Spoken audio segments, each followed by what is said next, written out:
Olá, queridos alunos, aula parte 2, vamos iniciar então a leitura do artigo 1698, que a gente parou na aula 1, bora lá para a tela. E diz então o artigo 1698 do Código Civil. Se o parente que deve alimentos em primeiro lugar não estiver em condições de suportar totalmente o encargo, serão chamados a concorrer de grau imediato, sendo várias as pessoas obrigadas a prestar alimentos, todas devem concorrer na proporção dos respectivos recursos e, intentada ação contra uma delas, poderão as demais ser chamadas a integrar a lide. Então, a primeira parte desse artigo, ela prevê então a hipótese de que o valor total necessário para a sobrevivência do alimentante não possa ser suportado integralmente por um único obrigado. Então, aliás, do que reconhecia então a doutrina, né, antes de 2002 já era falado sobre isso, né, antes mesmo dessa alteração do código. Então, a possibilidade legal é aberta para que os parentes de grau mais remoto e imediato venham a integrar a relação jurídica material, arcando então com parte do montante. Então, por exemplo, na hipótese dos filhos necessitarem, além do que lhes é fornecido pelo genitor, guardião, né, para sobreviver, e o outro genitor só pode dispor de condições para arcar com uma parte de tal valor, os avós, que são os parentes ascendentes em linha reta de segundo grau, eles serão chamados a repartir, então, o saldo devido. Na hipótese, então, tanto os avós maternos como os paternos serão chamados a contribuir para a subsistência dos netos. A segunda parte desse dispositivo descreve, do ponto de vista processual, as hipóteses tratadas nos artigos antecedentes, bem como essa primeira parte, né? Tratando-se, então, da hipótese de intervenção de terceiro no processo judicial de alimentos, né, que é um procedimento especial e que tem, então, essa pegada processual, apesar de estar no Código Civil.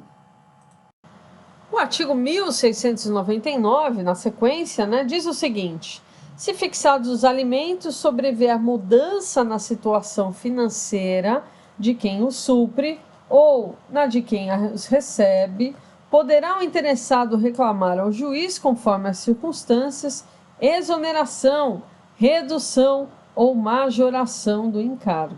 Então, trata-se, então, da hipótese em que a modificação da situação fática ela configura nova causa de pedir, permitindo, então, o ingresso da ação de exoneração, da ação de redução ou da ação de majoração de alimentos. Então, permite essa retomada da discussão, né, da questão, uma vez então que não foi configurada hipótese para oposição de exceção de coisa julgada, porque alimentos pode ser revisto a qualquer tempo, ok? Então essa situação ela pode ser alterada, quer pela via do alimentado, né, ocasião então que pode deixar de necessitar do montante integral, ou passa a necessitar de mais dinheiro, por exemplo, dessa sua subsistência, quer pela via, então, do obrigado ou dos co-obrigados pelos alimentos, quer porque tenha sofrido diminuição do salário ou ampliação de sua capacidade econômica. A legitimidade para pleitear essa revisão é de quem obteria vantagem com a alteração, ou seja, pertencerá ao alimentado sempre que necessitar de maior valor, em alguns casos também quando o alimentante experimentar implemento de suas condições econômicas. Então, por outro lado, né, quando a necessidade do alimentado tiver sido refreada por alguma razão, né, o alimentante pode ter reconhecido, então, essa sua legitimidade quando se tratar, por exemplo, de parente distante do alimentado e sempre que tiver a intenção de provar que parente mais próximo, até então impossibilitado, passa a deter condições de contribuir para a subsistência do alimentado. Com relação à legitimidade, ela será reconhecida ao co-obrigado, né, sempre que tiver então essa intenção de desonerar de forma total ou parcial, em virtude da melhoria das condições econômicas do outro co-obrigado, arrolado então pela lei como devedor preferencial dos alimentos. Pode também ter uma alteração, por exemplo, no modo de prestação de alimentos. Então, por exemplo, tem um julgado interessante do STJ que diz que na questão da revisional de alimentos é possível a modificação na forma da prestação alimentar, da prestação alimentar. Ou seja, ao invés de pagar diretamente, pode depositar em conta, de repente, isso é bastante comum quando o jovem faz 18 anos, e aí o pai ou a mãe dá o dinheiro na mão para ele administrar o dinheiro, tá? Então, pode-se fazer também o uso dessa modalidade pelo artigo 1699. Vamos na sequência, o artigo 1700. O artigo 1700, ele diz que a obrigação de prestar alimentos transmite-se aos herdeiros do devedor na forma do artigo 1694, que está aqui logo abaixo. Então, só para a gente relembrar, o artigo 1694, podem os parentes, os cônjuges, companheiros, pedir uns aos outros os alimentos de que necessitem para viver, olha só, de modo compatível com a sua condição social, inclusive para atender às necessidades de sua educação. Parágrafo 1º, os alimentos devem ser fixados na proporção das suas necessidades do reclamante, e dos recursos da pessoa reclamada. Parágrafo 2º, os alimentos serão apenas os indispensáveis à subsistência quando a situação de necessidade resultar de culpa de quem os pleiteia. Então, no que concerne os alimentos devidos entre parentes, nenhum problema deve causar esse dispositivo, porque o próprio STJ já decidiu que o falecimento do pai do alimentando não implica automática transmissão do dever alimentar aos avós. Essa é uma orientação do STJ, que a responsabilidade dos avós de prestar alimentos ela é subsidiária e não sucessiva. Essa obrigação ela tem uma natureza complementar e somente ela vai surgir se ficar demonstrada a impossibilidade dos pais proverem os alimentos dos seus filhos. Então, assim, para intentar ação contra ascendente de segundo grau, leia-se avós, deve, então, alimentando, demonstrar não somente a impossibilidade ou insuficiência de cumprimento da obrigação pela mãe, como também pelo espólio do pai falecido. Por outro lado, no que concerne, então, aos alimentos prestados pelos ex-cônjuges ou ex-companheiros, a aplicação da regra determina que os herdeiros, aqui leia-se descendente, ascendente, cônjuge sobrevivente, para ficar apenas com relação aos herdeiros necessários, do alimentante recebem juntamente com a herança a obrigação de prestar alimentos. Então, pode bem ser que a obrigação se transmita a parentes afins do alimentado, como são seus enteados, por exemplo, descendente do seu ex-cônjuge ou ex-companheiro, e sogros também, ascendentes do seu ex-cônjuge ou ex-companheiro. E pior, pode ser que a obrigação alimentar se transmita a um novo cônjuge do ex-cônjuge ou ex-companheiro, sempre que o alimentante, ora falecido, não possuir descendentes nem ascendentes, ocasião então que esse novo cônjuge será herdeiro único e necessário, amealhando esse patrimônio integral, e à luz do presente artigo, ele restará com a obrigação de arcar com os alimentos que vinham sendo prestados por seu ex-cônjuge ora falecido. Mas a obrigação ela é personalíssima, ou seja, quem responde é o espólio dos bens deixados por quem tinha obrigação de prestar alimentos. Vamos na sequência no artigo 1701, que diz que toda pessoa obrigada a suprir alimentos poderá pensionar o alimentando ou dar-lhe hospedagem e sustento, sem prejuízo do dever de prestar o necessário à sua educação, quando menor. Parágrafo único. Compete ao juiz, se as circunstâncias os exigirem, fixar a forma do cumprimento da obrigação. Então, trata-se então de alternativa que se abre ao obrigado de prestar alimentos, né?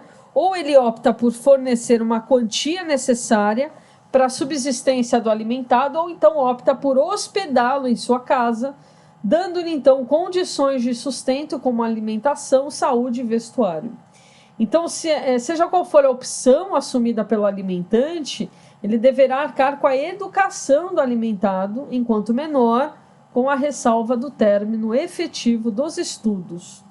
Já com relação ao parágrafo único, é uma regra supletiva ao caput desse artigo e que pode ter aplicação sempre que o alimentante, fazendo então essa opção, encontrar uma resistência por parte do alimentado, né, em hipótese em que há, por exemplo, litígio com relação à forma ou cumprimento da obrigação, e aí então o juiz vai intervir na causa, né, na condição de terceiro inter partes, e vai julgar o que for necessário, ok? Vamos lá então, no artigo 1702. A gente tem o 1703 aqui. Só para falar do 1702, eu sei por que eu pulei o 1702, porque o 1702 fala de separação. E aqui a gente fala de culpa, e como eu já falei que não existe mais separação, pela leitura da emenda constitucional eu pulei. Então vamos para o 1703. Para a manutenção dos filhos, os cônjuges separados judicialmente contribuirão na proporção de seus recursos. Então, esse artigo ele é pouco útil, né? Porque essa mesma conclusão ela se pode chegar da interpretação do próprio sistema de filiação e alimentos, né? Até porque os alimentos devidos pelos pais em favor dos filhos nada mais são do que a natureza jurídica do dever de sustento, como a gente já tinha visto lá no início, né, no 1694, dirigido a ambos os genitores, né, na constância do casamento ou na própria união estável. Ou seja, aquele que tiver guarda permanece com o dever de sustento, né? O genitor não guardião, ele passa a se responsabilizar pela prestação do valor que faça frente a esses alimentos necessários, né? Daí a certeza de que os ex-cônjuges, assim como os ex-companheiros, eles devem contribuir de uma forma proporcional para a manutenção dos seus filhos, de acordo então com os artigos 15664 e 1724. Essa proporção ela deve ser auferida por base então do critério da possibilidade econômica de cada um, como a gente também já tinha visto. Vamos seguir então ao 1705. O 1704 também fala da separação, então por isso que eu pulei, tá? Então, como a gente já tinha combinado, né, a gente não vai falar de separação, e sim de divórcio. Então, 1705, para obter alimentos, o filho havido fora do casamento pode acionar o genitor, sendo facultado ao juiz determinar, a pedido de qualquer das partes, que a ação se processe em segredo de justiça. É importante destacar aqui que desde que a Constituição Federal reconheceu que filho é filho, né, e é irrelevante a origem das relações travadas entre os genitores com relação à criança, né, a gente aqui coloca só para fins didáticos a expressão filho havido fora do casamento, mas lembrando aqui o princípio da igualdade entre os filhos, tá? Também a lei fala da questão da privacidade das partes, né? A possibilidade, então, da ação de alimentos ser pleiteada, por exemplo, no homem de um filho, né? Com relação a um homem casado ou em união estável, seja processada em segredo de justiça como uma forma de preservar essas relações que já estão afetadas, por óbvio, né? Esse assunto é íntimo das partes e, por essa razão, coloca-se, então, em segredo de justiça. O 1706 diz o seguinte: os alimentos provisionais serão fixados pelo juiz nos termos da lei processual. Os alimentos provisionais são aqueles alimentos fixados pelo juiz em razão da necessidade premente, urgente, desse alimentando, que não pode restar desamparado até a sentença do Poder Judiciário, né? Então, se eu entro com uma ação, eu tenho que já de pronto colocar quais são os alimentos que eu quero que estejam na sentença, ou seja, o meu pedido final, e os alimentos provisionais, para o juiz já desde pronto no despacho, já mandar a outra parte demandada a pagar, tá? Essas questões relacionadas, então, ao processo, elas dependem da decisão, né, final. Mas essa decisão provisória do juiz com relação aos alimentos provisionais, ela é bastante importante, né? Então, havendo a alteração dessa decisão, a gente espera, então, até a sentença. E é importante que se tenha essa fixação dos alimentos provisionais. Normalmente é em torno de 80%, tá? Daquilo que se pede, né? Claro, muito bem provado, ok?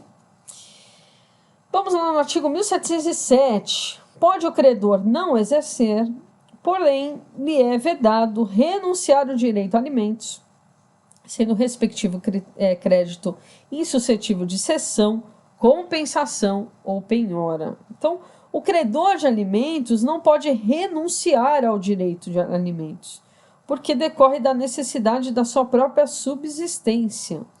Claro que não há como forçar o credor a exercer tal direito, né, obrigando, então, a receber alimentos que lhe são devidos, né? Mas a sua inércia por mais de 2 anos é causa para fazer, então, a prescrição, né, da pretensão de cobrar aquilo que era devido de acordo com o artigo 206, parágrafo 2º do Código Civil, que está lá no capítulo de prescrição. É claro que não se deve confundir com a posição jurisprudencial que entende que as prestações vencidas e não cobradas há mais de 3 meses não autorizam a prisão civil do devedor de alimentos, porque esse entendimento leva em consideração a causa da fixação da pena civil, ao passo que o prazo de 2 anos leva em tempo necessário para que se configure a prescrição. Em tempos de coronavírus também não se está prendendo mais ninguém, tá, pessoal? A prisão ela é domiciliar, como a gente já falou. O STJ ele já decidiu que se a mãe, ante então o inadimplemento do pai obrigado a prestar alimentos do seu filho, ela assume essas despesas, né? E aí o prazo prescricional da pretensão da cobrança com relação ao reembolso é de 10 anos e não de 2, ok?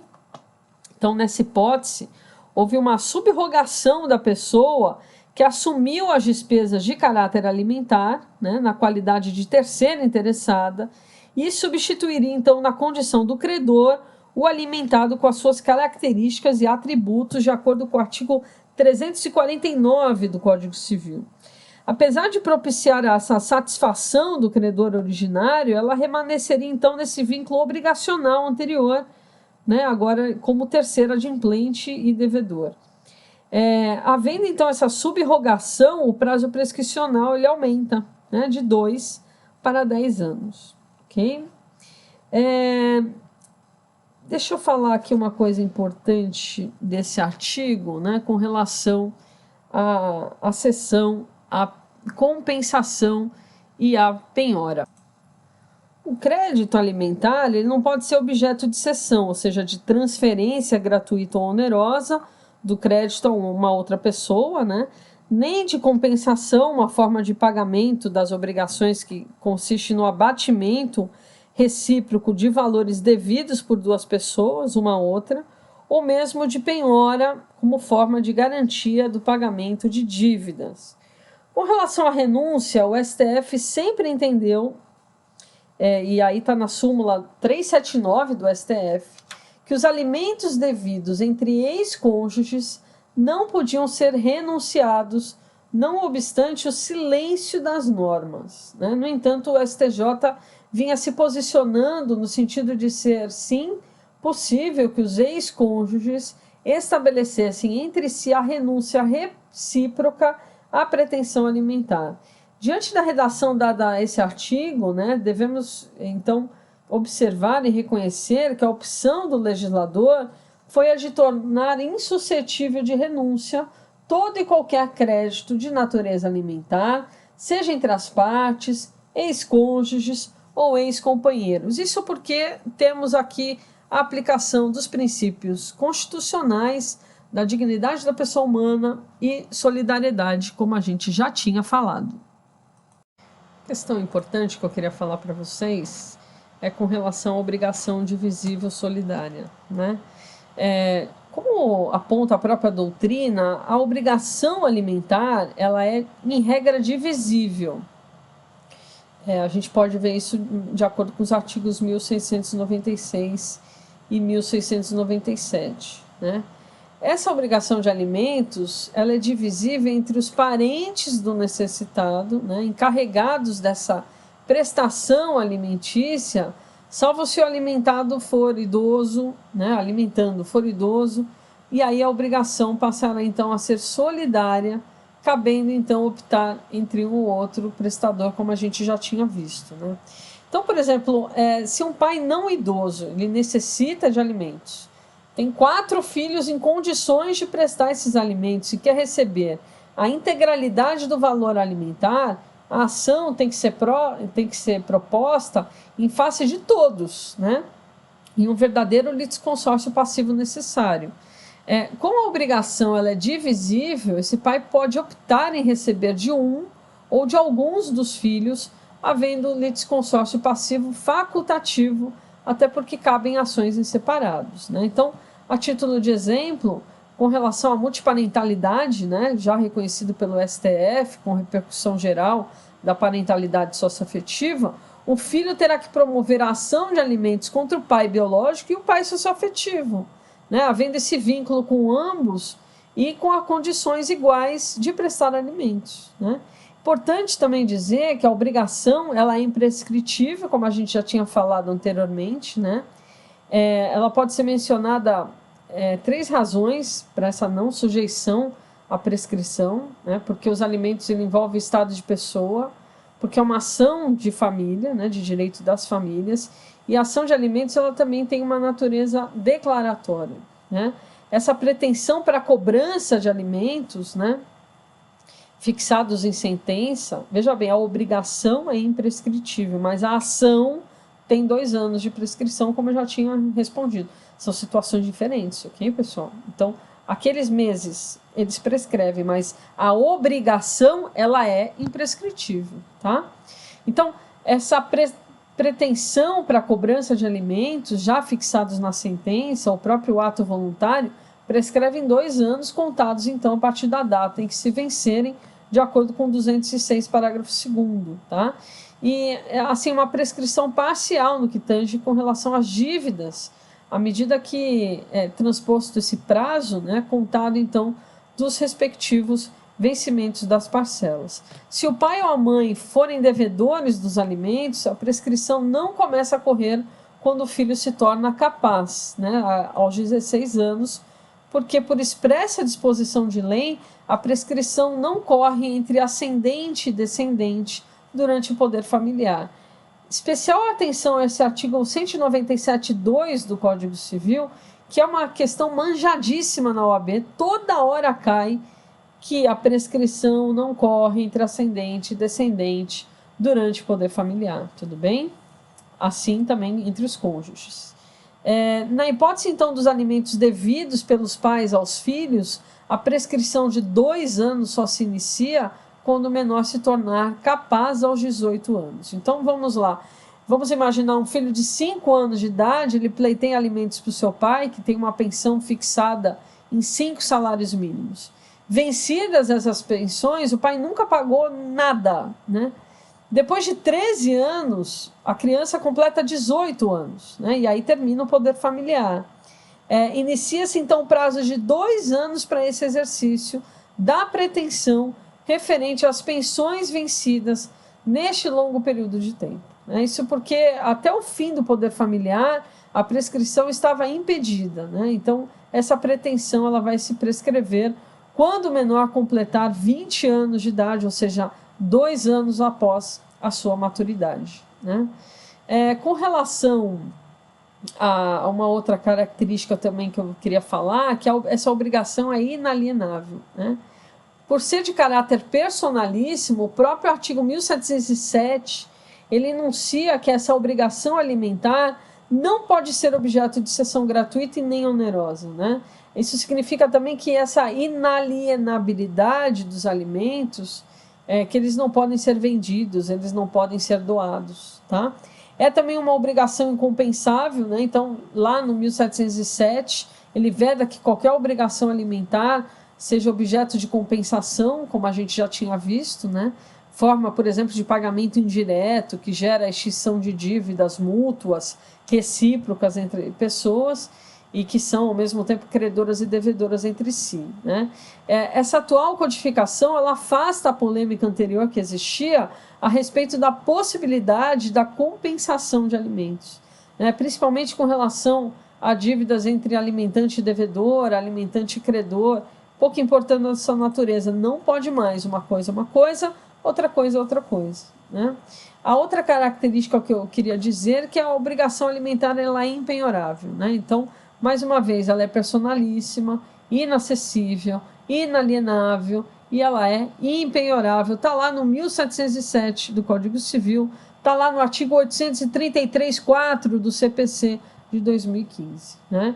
Então, observa-se então essa quebra, né, de impenhorabilidade, ela se dá justamente diante dessa obrigação alimentar. Então, por exemplo, o próprio artigo 3º da lei especial, né, da lei de alimentos, a 8.009 de 90, determina que uma das exceções à impenhorabilidade do bem de família, por exemplo, ocorre nos casos de obrigação de alimentos, né, sendo cobrados de um ou mais integrantes da entidade familiar. Em complemento, né, acrescenta-se então que esses alimentos eles têm o condão de quebrar a impenhorabilidade dos salários e das rendas em geral, de acordo com o artigo 833, parágrafo 2º do CPC, e que se torna, então, impenhorável de uma forma bastante clara. Os alimentos também são irrepetíveis, né? Se proposta, por exemplo, uma ação de investigação de paternidade acumulada com alimentos, e aí o juiz já fixa os alimentos provisionais, e depois fica provado que o réu não é o pai da criança, não cabe devolução dos valores pagos, né? Por exemplo, vamos supor que um homem foi enganado por uma mulher que disse que estava esperando um filho seu. E depois de constatado via DNA, o filho não é desse homem, e a mulher assim fez por má fé, sabia que não era ele, cobrou dele. Então, os alimentos eventualmente pagos pelo enganado também são irrepetíveis, tá? Então, devemos entender que nesse caso caberá indenização por danos morais com relação ao engano, desde que é obviamente provado, né, que houve realmente prejuízo, houve abuso de direito por parte da pessoa, houve má fé, mas isso é bastante difícil de ser provado. Só se ela mandou um WhatsApp para a amiga e falou: amiga, o trouxa pagou, né? E não é nem pai da criança. Se a gente tiver esse WhatsApp, aí consegue uma indenização e não devolução dos alimentos, porque os alimentos são irrepetíveis, tá? Importante dizer também uma outra característica importante, que a obrigação ela é intransacionável, ela não é sujeita à arbitragem também, né? Então, todas as características que foram demonstradas, né, a obrigação alimentar ela não pode ser objeto de transação, ou seja, de um contrato pelo qual a dívida é extinta por concessões mútuas ou recíprocas, de acordo com o artigo 840 a 850 do Código Civil. Além dela ser intransacionável, a obrigação alimentar ela não pode ser objeto de compromisso ou mesmo de arbitragem. Está lá no artigo 852 do Código Civil. Está vedado, então, o compromisso para a solução de questões de Estado e de direito pessoal de família, no caso, os alimentos também entram. A obrigação ela é transmissível, né? Então está lá no artigo 1700, a gente já tinha visto, né? A obrigação de prestar alimentos transmite-se aos herdeiros do devedor de acordo com 1794, né? Então, de acordo com essa lei, né, com esse artigo em relação ao devedor, está consagrada a transmissibilidade, então, da obrigação alimentar. Lembrando que é transmissível com relação aos bens daquele pai que morreu, tá? Isso não quer dizer que os herdeiros vão responder pela obrigação, porque a obrigação é personalíssima. Só se eles responderem enquanto herdeiros, enquanto parentes, enquanto ascendente, enquanto irmãos, ok? Terminamos então nossa aula 2, pessoal. Enquanto isso, tome um cafezinho, eu vou arrumar aqui minha correntinha, que olha, tá toda... Vamos lá, pessoal, até mais. Beijo, tchau, tchau.